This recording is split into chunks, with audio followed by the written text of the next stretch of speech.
People ask me all the time, why San Bernardino? That place doesn't deserve a chance. Nobody wants to go there. Everybody should stay away from San Bernardino.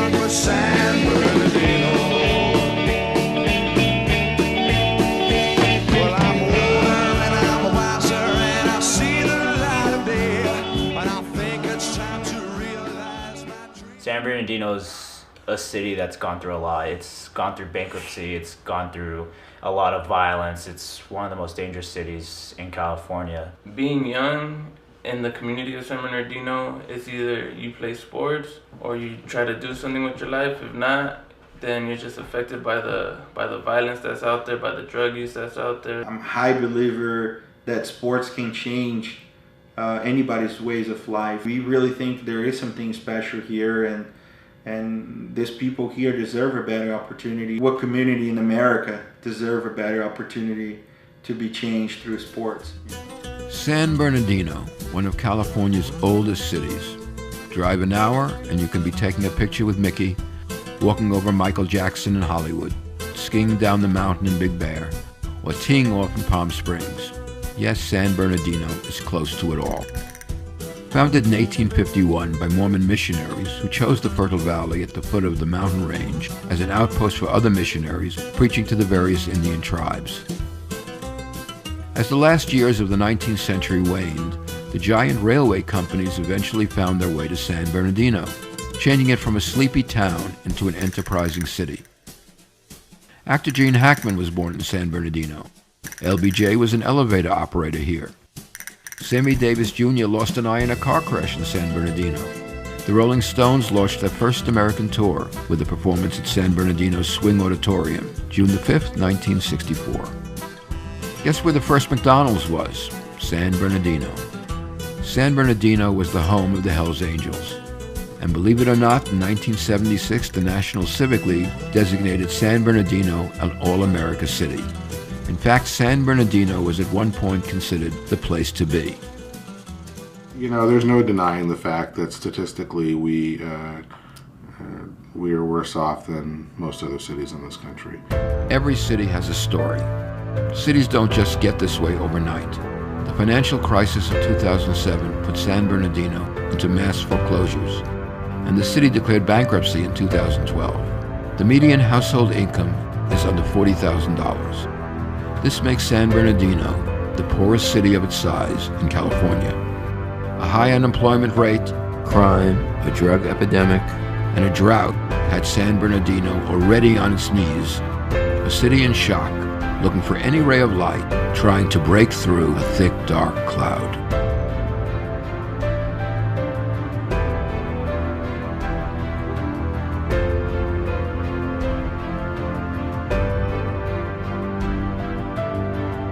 So on December 2nd, 2015, I got the press release early in the morning. Originally in our minds, it was just a random day that we picked it to launch the club.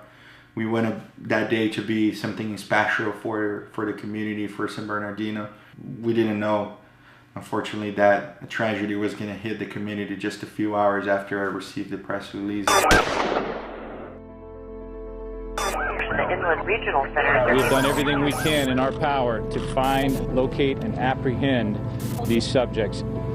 Still firing rounds. We do have victims down. The rescue personnel on fire. We have at least 20 victims. I need a code 4.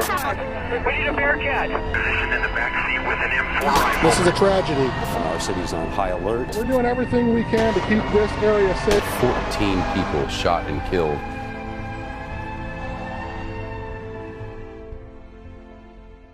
I was in a therapy session. I was actually at IHOP. My mom was actually telling me to get a hold of my dad. I got a text from my brother and from my mother. They're like, be careful, there's a terrorist attack in San Bernardino. I believe I was training when I heard the news. We had to go on a heightened level of alert to make sure that we kept the community safe. I knew a bunch of students who didn't want to go to class anymore.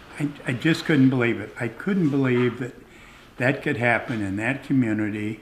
Two crazy people that think that they're doing something good, that they're going to heaven. Basically, the city of San Bernardino was on its knees before this attack happened, and you know, with attacks happening, it just made it even worse. It collapsed the whole community. That was certainly bigger in terms of any one single incident that any of us had ever dealt with.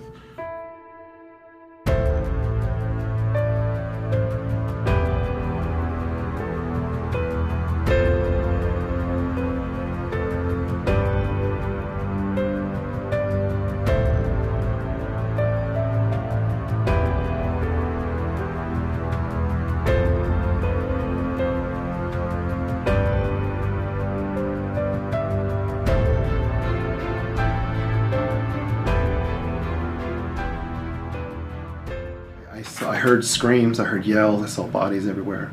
I've had a lot of time to think about this and process it. I started thinking to myself, a fire extinguisher must have exploded because there's white powder all over the floor. And then I noticed some of the pictures of the board members were on the ground. And then a girl had left out of B. And I was relieved because she just walked out like it was a normal day. She was putting on her coat, she had her purse, and she was holding her stomach. And I said, "Are you okay?" And she goes, "I'm fine, but they're all dead inside there." Damn. Holy shit, guys. Shots right now. Guys, they just shot up my house right now. There's cops all over the yard. Holy shit. Try to relax, everyone. Try to relax. I'll take a bullet before you do. That's for damn sure. Just be cool, okay? You send them all down in groups. Shooting at my work, people shot, in the office waiting for cops. Pray for us. I am locked in an office. That's it. Father God, we crush it, Father God. We thank you for the blood of Jesus, and we declare, Father God, we declare your blood and your name upon them, Father God. She was going to turn off the lights, and then she had to go because I don't think they wanted to talk. Just in case the shooters were there, I don't think she wanted to get shot. So, of course, you're going to be quiet, and we hung up. I don't know what kind of psycho would do that. But I hope they're caught. And actually, to tell you the truth, I hope they're shot. Because if I had a gun, I'd probably shoot them myself. They range in age from 26 to 60. Fathers, mothers, the cousin of a New York Giants player, a police officer's wife who fled Islamic extremism in Iran. All among the 14 lives taken, leaving behind their high school sweethearts, their best friends, their children.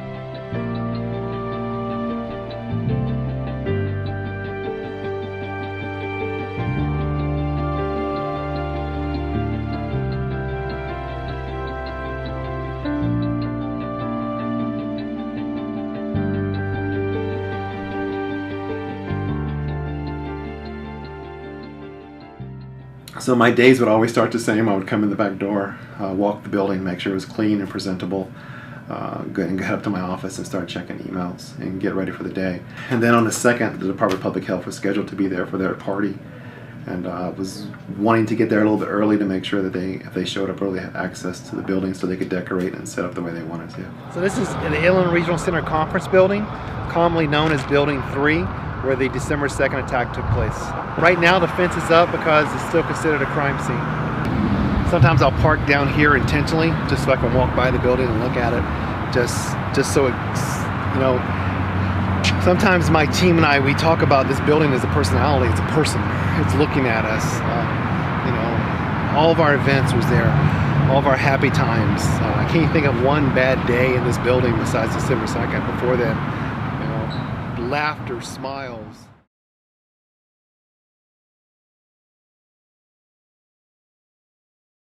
You know, it takes a community, it takes people to be invested in this community to want to make this community better, and it takes the ability to grow on positive things. You know, the soccer team coming to town and setting roots here and setting up and investing in this city and giving positive things for people to engage in and for people to do is exactly what this city needs to recover and to rebound and to become a place that people want to be.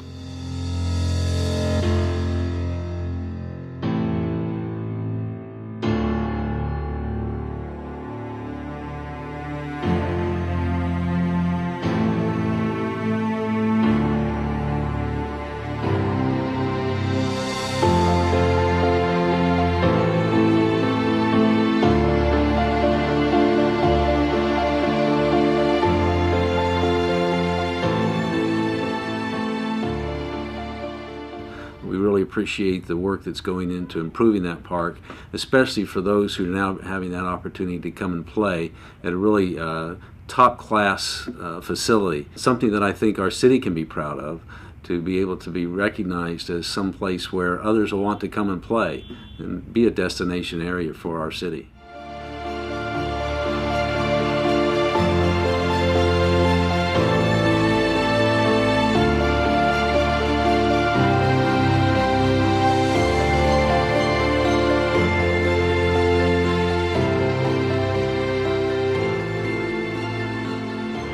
I was currently here at the soccer complex while the attack happened. I've actually known health workers that inspect places, and unfortunately they were involved in the attack. It did affect me. It really opened my eyes to see that this can happen anywhere, any place.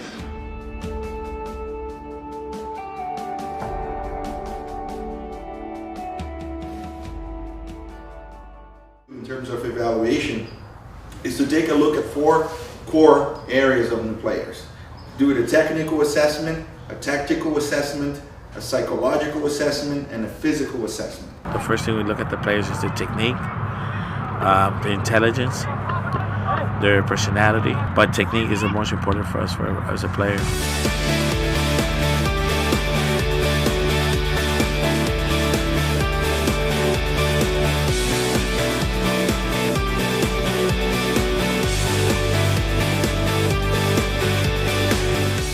We want to find in the community the top 100 players. Some new faces, the level is looking even better. We're excited about this.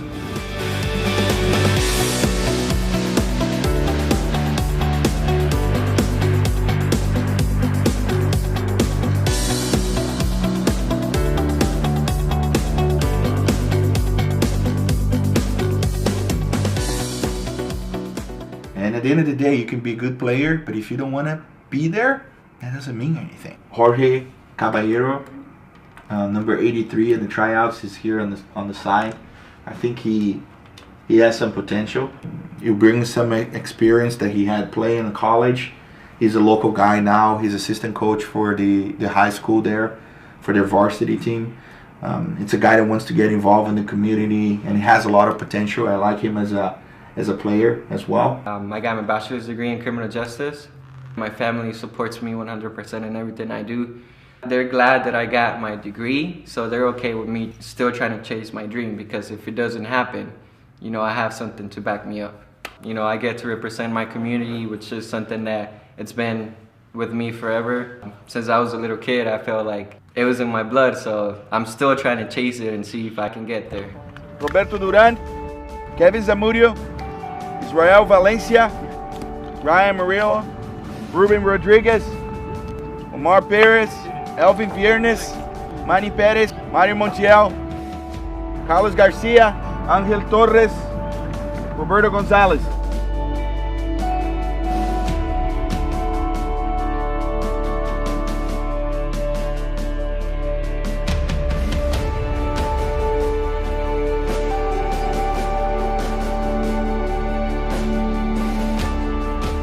We chose San Bernardino because we believe in the community. I couldn't find a better place to show the world what our vision in terms of player development is. The city is full of talent, people full of talent, soccer players specifically to our project, but they haven't been given the chance that they deserve. So we chose San Bernardino because we believe in the community. It brings to the community a tremendous amount of joy in that the children get a chance to have a place to go and feel safe. The families get a chance to spend the time with their children. The economic benefit, it's in the multi-millions. Someone will say, the difference between me being in a gang and not being is a soccer ball. Having a team that is playing in the National Premier Soccer League, headquartered here in San Bernardino, puts us on the map. And it's such an important time for the city to establish itself in that way. This is exactly what we need. Soccer is one of the best known international sports. It brings a lot of attention to San Bernardino City, and also it brings economics and economic opportunity. People see this as an opportunity to have a new beginning, and I think the soccer team is part of that. One of the things that our community has tried to do over the last few months is to be more united. I think that this is a perfect opportunity to have them come in and do something positive for the youth of this community and provide this service. My name is Daniel Gamba. I am the general manager of the Southern California Sports Club, and it's a pleasure for me to be here today. For me, this is a very emotional day. I've been waiting about a month and a half to talk to you. I would just like to call 10 seconds of silence in respect to the ones that have lost their lives.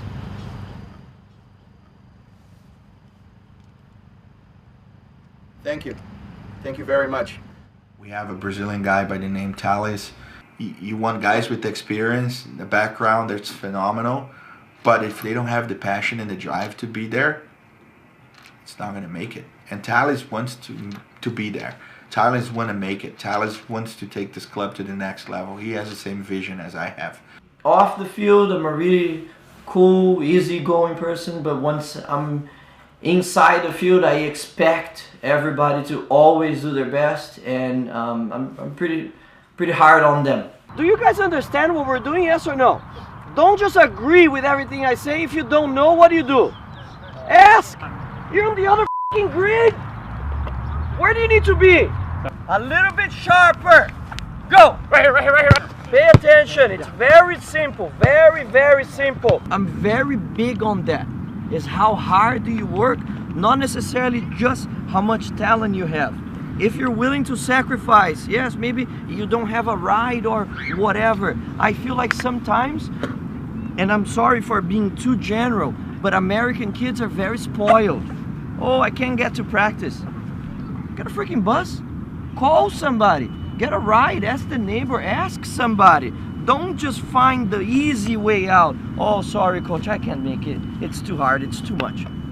Yes, it is too much. But if you want to be something in this sport here, you need to sacrifice. If you don't, you're going to be average. Who actually makes it is the ones who are willing to sacrifice and put everything in front to follow and to chase a dream. Practice is game and game is a war. Does that make sense? Yeah?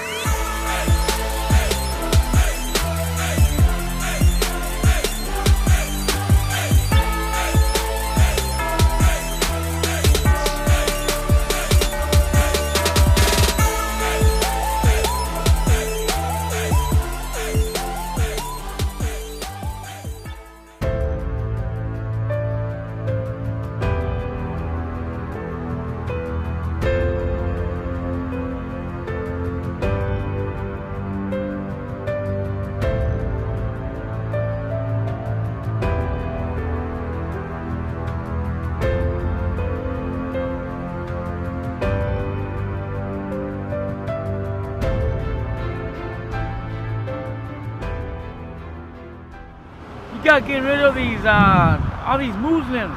But I learned in every race there's good apples and bad apples. You know that? But in how every did it race. affect you? How did it? Well, of course it affected me bad because of all, you know, coming here and killing us Americans, you know that? You got to keep them over there and keep us over here. If indeed the perpetrators who committed these acts in the name of Islam, we as Ahmadiyya Muslims who have been in this location for almost 30 years and been in this country for 100 years, roundly condemn it, disassociate ourselves with such nefarious acts done in Islam's good name, and we express our deep sympathies with the victims and their families, and we are here in solidarity with them. Absolutely heartbroken, just like everyone else. So why should I not be out here? And why shouldn't the entire Islamic community just be out here? I'm pretty sure now it's more of a racist thought when people see how we can say Muslims, or you know what I mean. You know, it's hard to see that, because I mean, I'm Mexican. Mexicans also live through it. We have been through that same stage before. It's a lot of fear, you know, a lot of just distrust amongst people, I guess, because there's just so many things going on, people going crazy, you know, it's a big thing that happens. It's happened to me once at a country club that people just kind of drunkly called me Muslim, oh, terror, whatever. Which is not a good feeling, and I could definitely relate to Muslims who do experience this stuff often. Growing up in San Bernardino was great, because it was the place where we went shopping and we went out dancing, dining, the movies. You can't do that anymore, and nothing is as safe as it used to be. It's hard to see a city broken, you know, like you drive by the streets and they're the homeless, and it's dirty and it's dry because of the water shortage and everything. It's just kind of sad. San Bernardino once upon a time was known obviously as a big cruising town. Anybody that used to be on East Street back in the 70s and 80s, early 80s, East Street was the place to go cruising in Southern California for a lot of folks. There's people that I meet all the time that are in their 50s and 60s and stuff, and they talk about when they were youngsters, East Street was the place to come and cruise. And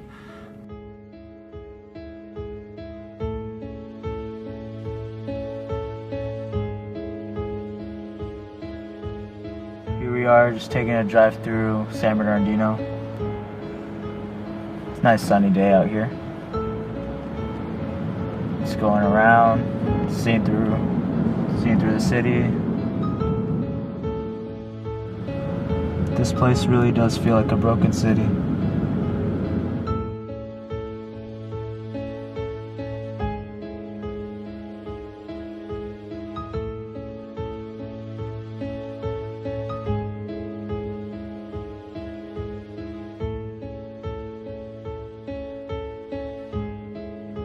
You know, growing up, I never realized how bad of a place San Bernardino was.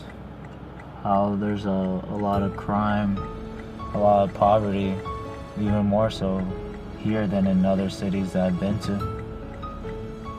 For me, the best part is being here. You know, it gives me a lot of joy, a lot of happiness to be in a place where it suits me. You know, being a soccer player, being into sports, you know, this has really become like a second home to me. You know, I've been here for so many years, I played here. I didn't think that this place would give me that. Home sweet home.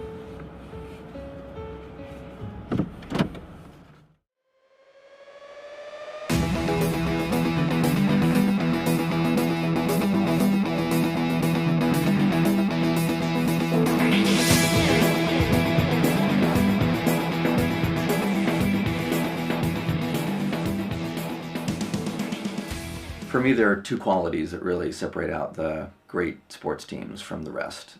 First one is identity, and that's, do you really have a strong sense of who you are, what you believe in, how you want to play? The second is cohesion, which is really, are you together as a unit? Do you have each other's back? Are you going to fight for each other when things get really difficult? If you've got those two qualities, you're in a good position.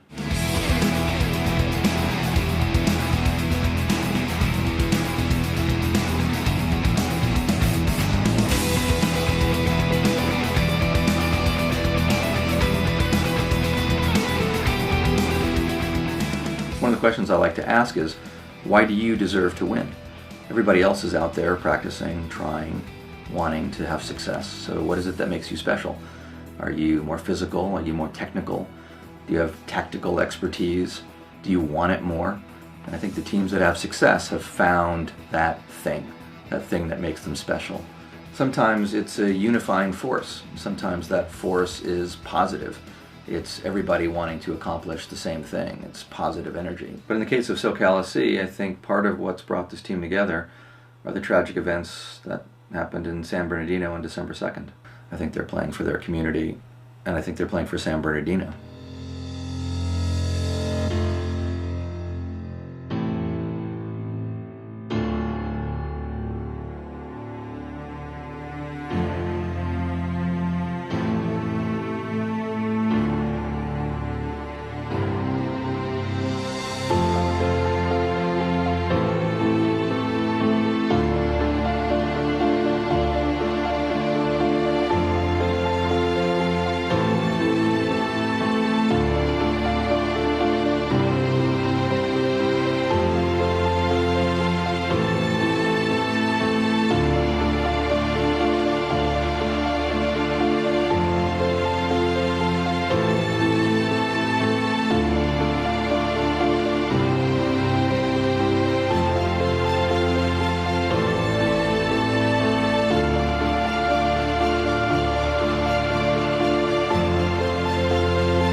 Of all the victims that lost their lives from the San Bernardino attacks. We're going to be wearing this in honor of them. Okay? All of us are going to take one, we're going to wear it.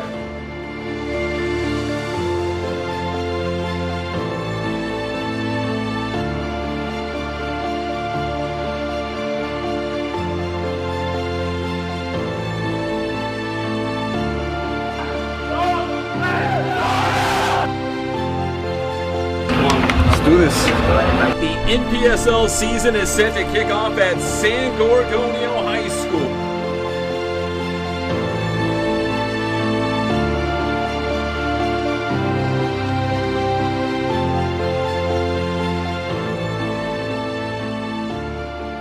Hey boys, let's go after them, alright? It's our first game. Let's go, boys. We're here at home. Hey, this is our home field, alright? Let's go. A lot of pressure on us right now, but it's a big day. You know, we're happy, we trust our guys, and I think at the end of the day, we're going to be all right. We're playing against North County Battalion, so they've had a nice drive up here. You know, we bring them to San Bernardino, where it's a lovely, beautiful day, blue skies. It's a historic day here in San Bernardino. A lot of these players are local guys who are maybe looking to take that next step, whether it's Major League Soccer, the Premier Development League. There's a lot of options. Gonzalez chips into the box. Diving header on the other end.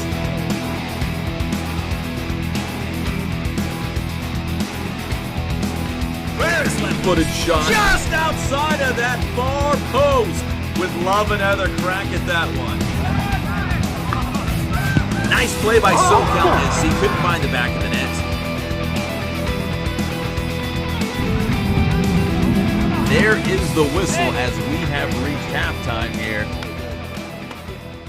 If you want to go fast, go alone. If you want to go far, go together. We had a lot of chances. Did we score? No. Valadez, right? So you got to get your hand out of the ass. You missed 1, 2, 3. You got to keep on battling though. Yes or no? Second half and we're going to win this. Yes or no? We'll see if SoCal SC can find the equalizer. Or maybe even better yet, push ahead. Nice defensive play.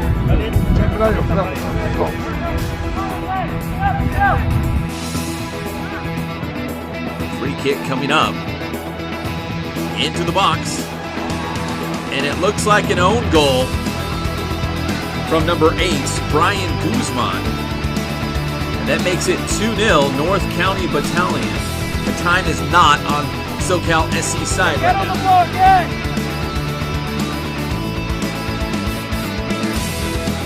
Corner into the box. Not sure what happened there. It looked like it was a goal, and it was. The yellow smoke, it's all good. They're just celebrating. And here we go. We've got a brand new ball game. Gonzalez up into the air. Nice shot on the backside by number 4, Rico.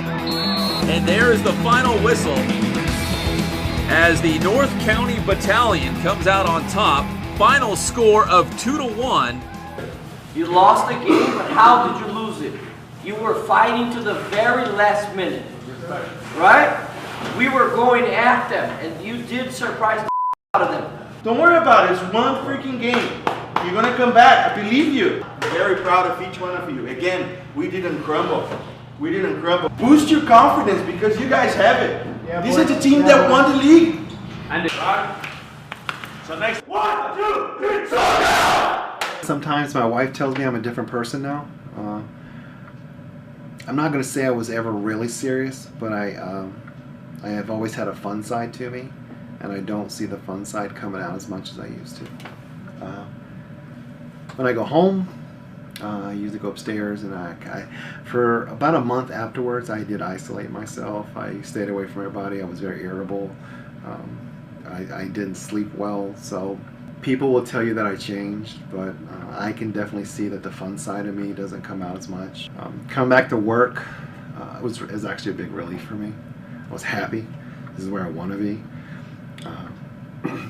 This is where the people I care about are.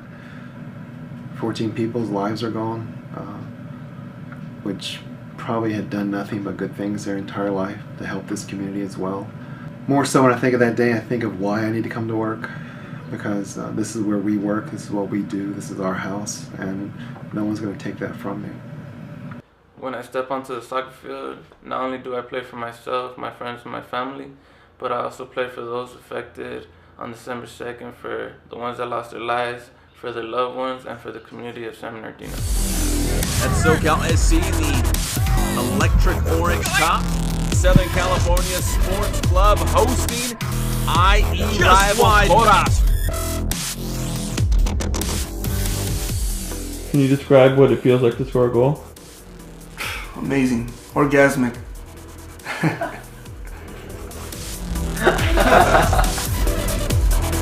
Blum replacing Valadez. Blum immediately makes an impact, takes the ball away in the attacking third. Blum over to Contreras, right-footed shot, and it's good! SoCal SC takes the 1-0 lead. Andy Contreras into the box. We've got bodies flying all over the place. We've got a penalty kick coming up. Shelton goes to his left. Kosravi gets a glove on it, but Shelton able to convert, and we've got a 1-1 game here.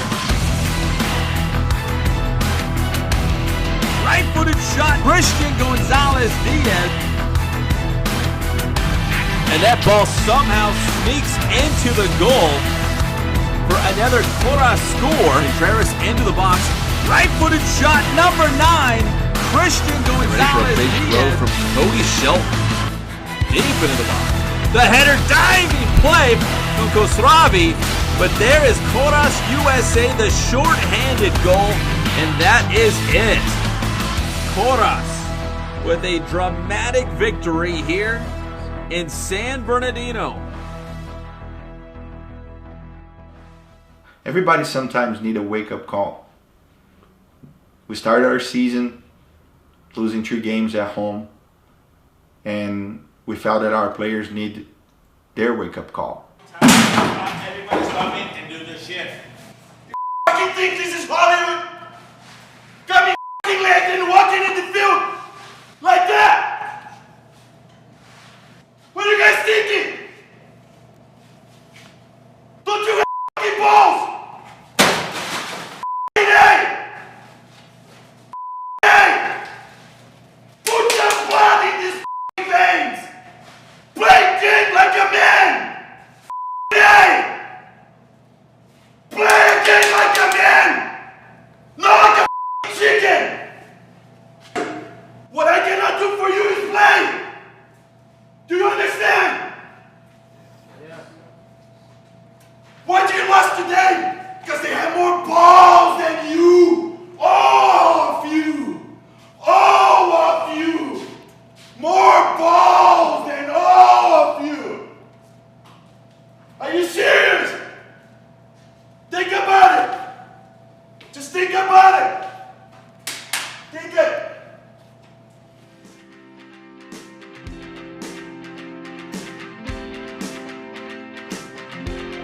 Bend, but do not break.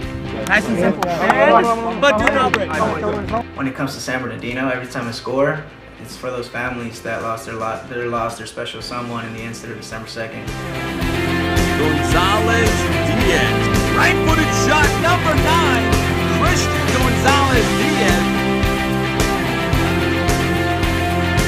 Christian Gonzalez Diaz. The back of the net. It's a goal.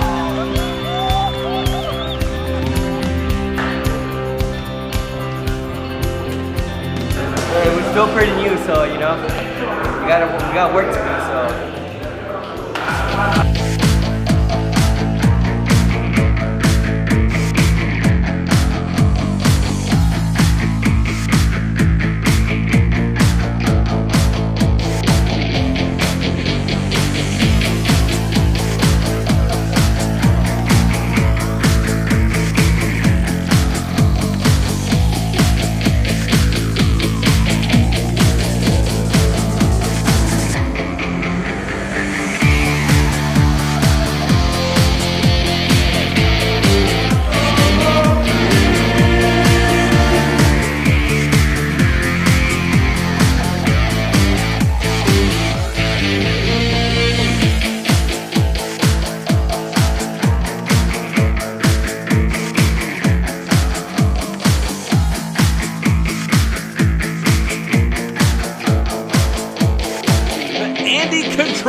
Gets to the ball in time, cuts back to his right, nice move.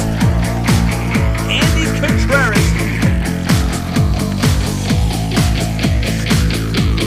Andy Contreras.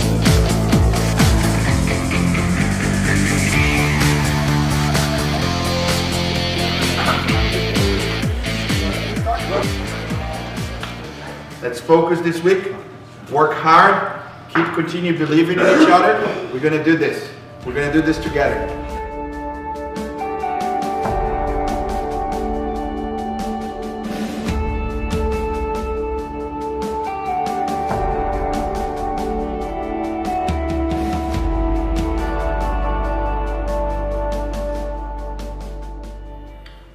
Despite a lot of discouraging words,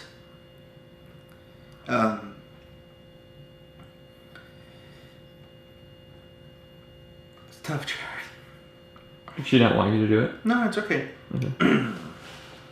I think this project came to fruition in one of my toughest times in the personal side, and everybody tried to discourage me from doing it or getting myself into more difficult times, because the perception of San Bernardino and the perception around this opportunity was really bad.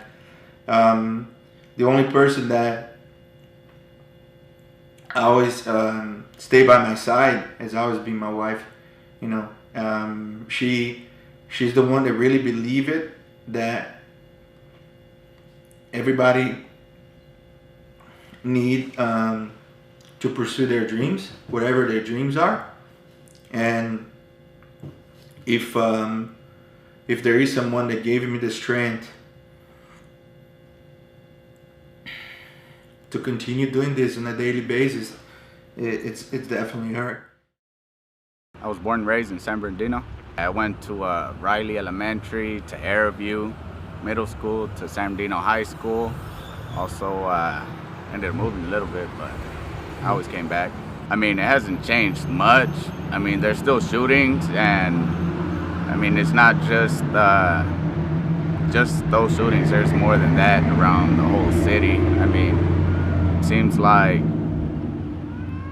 there's more people against each other now, just for no apparent reason, than even when the shooting happened. I mean, it's always been the same thing. Growing up, you'd hear shootings in front of your house almost every other day. I would say there's no place like San Bernardino. You know, I've moved to Arizona, to New Mexico, and there's no place like home. I mean, everything's so close. In Arizona, I'd have to drive 45 minutes just to go to the grocery store, and they'd say it's right around the corner. And I mean, there's no place like home, man. If anywhere else you go, you're always gonna want to be right back here. I was blessed enough to grow up with the family that was involved in sports. Unlike other people that I grew up with, they were always involved with being on the streets, getting into trouble, doing drugs. The secret that I've been keeping from the team is that I have a 6-month-old daughter, but I guess it's not a secret anymore because you don't know now. She's good.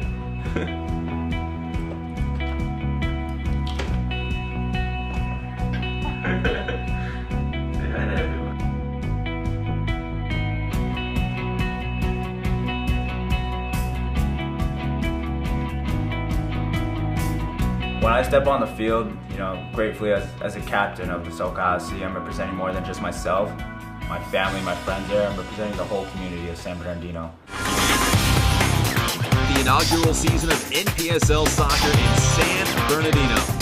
We've got bodies flying all over the place. Here comes SoCal SC, Max Rico. Big strike here. And it's good! Andy Contreras. I've never been involved in a soccer game where we get called 3 penalty kicks against us. I think one of them was probably legit, but the rest were uncalled for. I mean, we just got to keep our heads up, keep working hard, and hoping to make playoffs, and hoping we get to meet them again.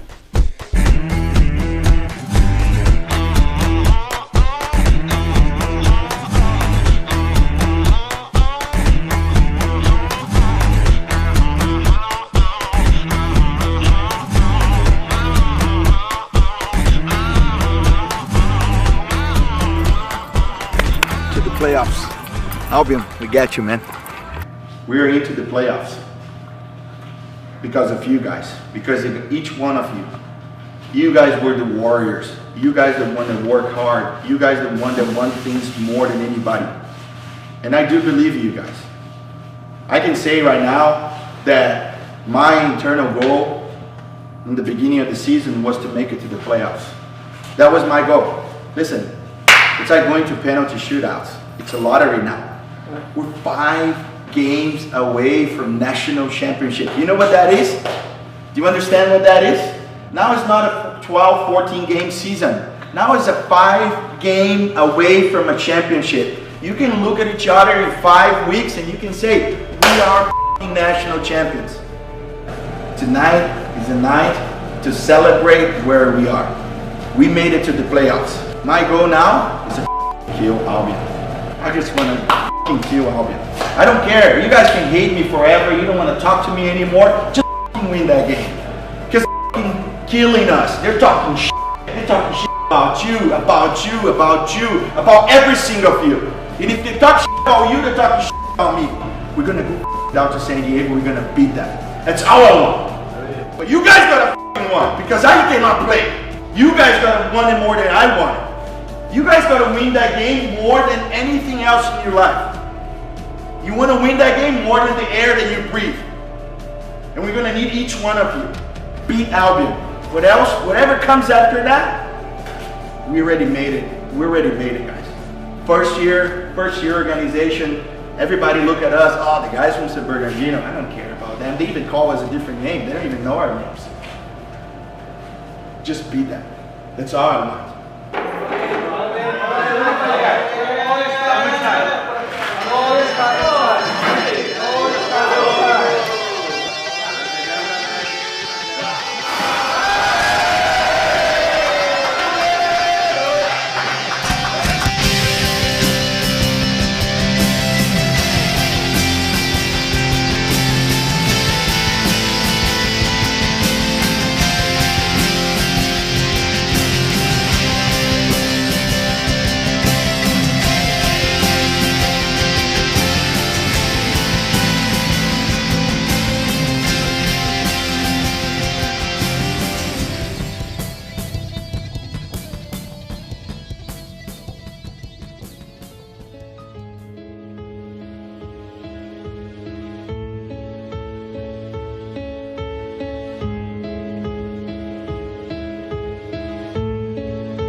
it's very heavy. It's, you know, a lot of things have happened here. There's a lot of lives have been affected by this.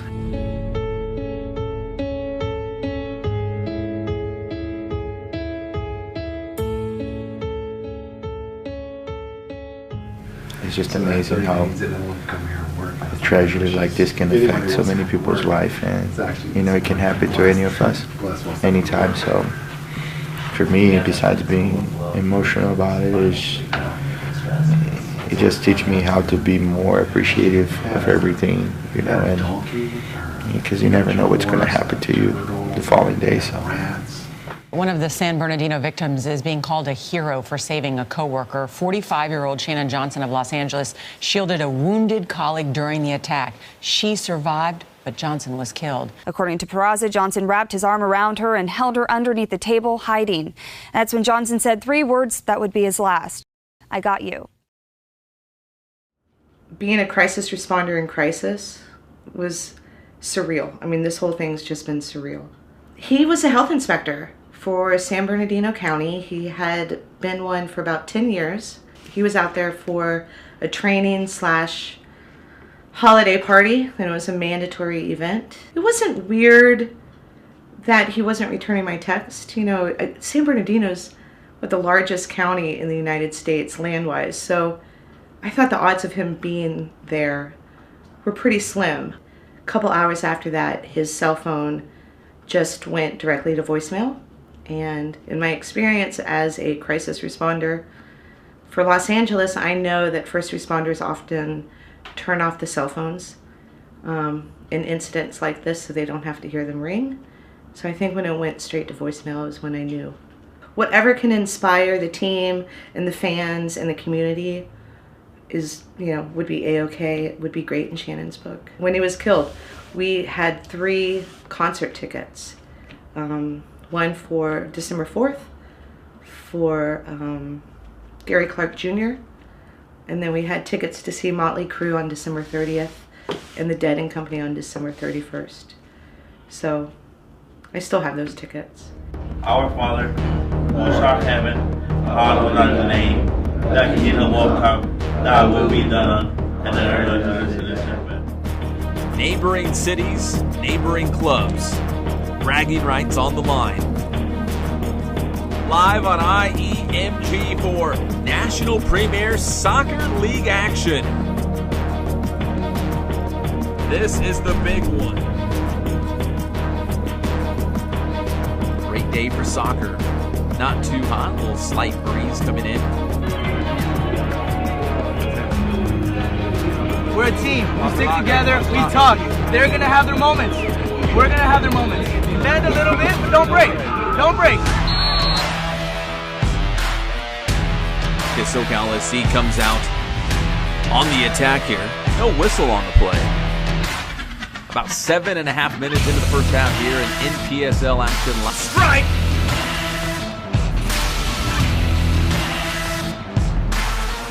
Tackled hard. Playing well. Just don't have the goals in the back of the net to show for it.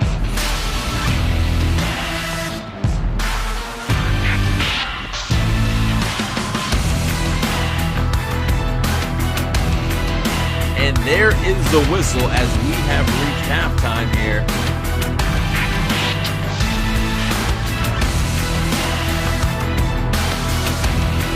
So maybe we'll see some changes here in the second half.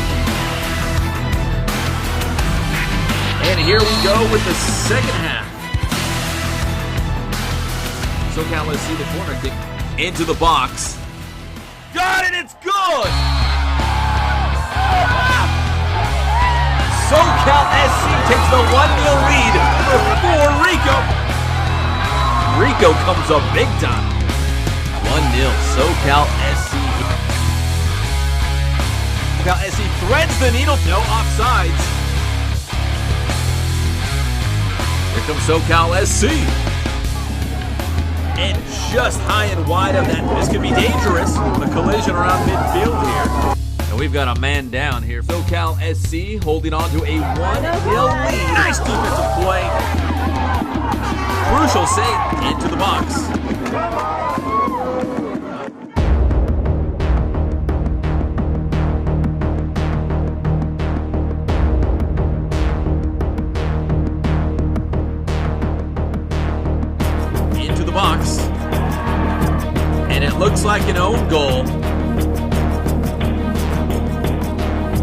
brand new ball game. The equalizer here inside the final minutes. So as long as there's time on the clock, it only takes one good attack. Extra time here. You need to be smarter in there. Smart. They did it to us. It's payback. Make him. Listen. Here comes SoCal SC. Ryan Rodriguez, number 21, 17 years old, just a pup, but he's got the talent. Still plenty of time in this one. But there's the foul. There's another yellow card, and there's a red card as well. We're all level at 1, but SoCal SC with the man advantage now for the rest of the match. We've had a furious sequence here. Big-time collision here on the near side. And there's a red card. SoCal SC with about 15 minutes now to take the lead. Right-footed strike. Nice play by SoCal SC. Couldn't find the back of the net. That's time. Right-footed strike and pushed over the goal. SoCal SC back the other way on the counterattack. Nice defensive play. And that is it.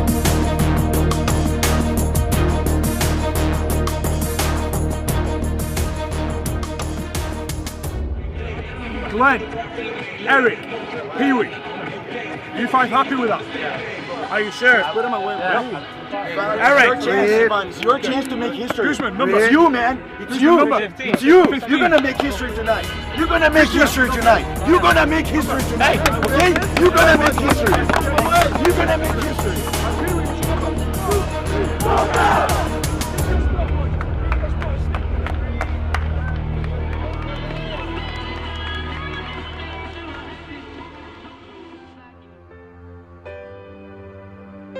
We'll see if SoCal SC can make franchise history.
Soccer, it can be a very cruel sport sometimes.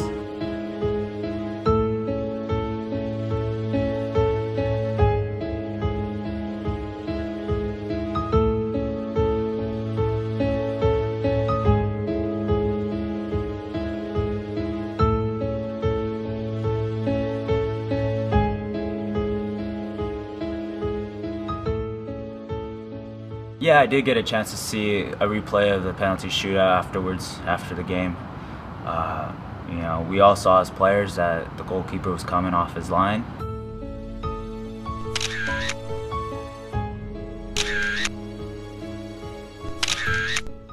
In the end, it is what it is. In sports, in soccer, you know, things are going to be unfair, just like it is in life. So how do you define success? If it's winning, you're screwed. It's got to be bigger than that. It's got to be about effort. It's got to be about pushing yourself, testing your limits. It has to be about more than you. That's success. That's winning. We're not weighed down by the tragedies of the past, but we can look forward to a brighter future. You know, people ask me all the time if our season was successful despite the fact that we lost in the first game of the playoff. And I say to them, it was very successful in so many different ways. We built a team from scratch in the middle of a broken community. We were a team united by one thing, and that's the love of soccer and the pride we all have for San Bernardino. We played brave and with our hearts. We played to make our families and the families of the victims proud of us. Our team is just a reflection of this community. San Bernardino never quits. San Bernardino fights until the very end. On December 2nd, when those 14 people got up that morning to go to a holiday work party, they didn't deserve what happened to them. You know, in the end, we just had to be living our lives. We had to keep those closest to us in our hearts, and you know, you never know, in a blink of an eye, it could just all be gone.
Found that paradise they call